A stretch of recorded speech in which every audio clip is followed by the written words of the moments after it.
Bonjour, j'espère que vous allez bien.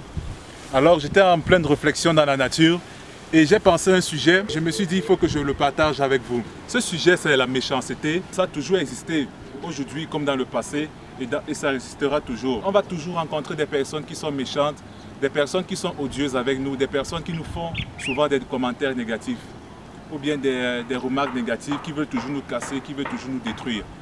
Mais vous devez savoir un truc, il n'existe pas fondamentalement de personnes méchantes. Une personne méchante, ça n'existe pas. Il existe juste des personnes qui souffrent, des personnes blessées. Et en fait, c'est juste le reflet de leur frustration, le reflet de leur blessure qui se matérialise dans les actes qu'elles ont envers vous. Et moi, personnellement, depuis le jour où j'ai compris ça, je n'en veux plus à une personne qui me fait, par exemple, un commentaire négatif. Je n'en veux plus à une personne, par exemple, qui me veut du mal. Parce que ça, c'est aussi quelque chose qui est très lié avec l'amour propre. Parce que plus une personne s'aime elle-même, moins elle vous fera du mal et plus elle vous acceptera tel que vous êtes. Mais moins une personne s'aime elle-même, plus elle sera enclin à avoir de la haine, à être méchante avec d'autres personnes autour d'elle. Vous devez savoir un truc, c'est que tous les coachs en développement personnel le savent, et même les psychologues. Il n'existe que deux émotions fondamentales chez l'être humain. Il y a l'amour et la peur.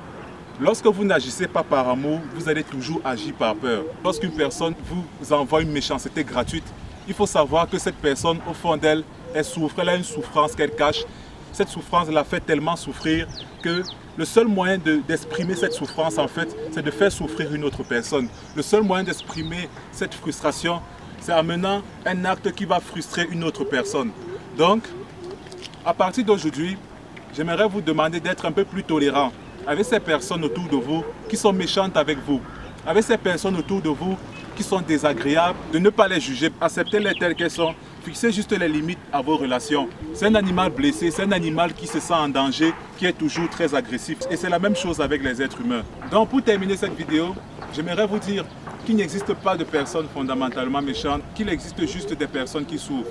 Et d'être un peu plus tolérant avec les personnes de votre entourage qui sont souvent désagréables avec vous, qui ont souvent un complexe de supériorité, qui essayent souvent de vous rabaisser. Ce n'est pas pour vous dire de vous laisser marcher dessus, ce n'est pas pour vous dire d'être le faible du service, non. Vous devez fixer les limites, mais vous ne devez pas rendre ce mal que ces personnes vous font.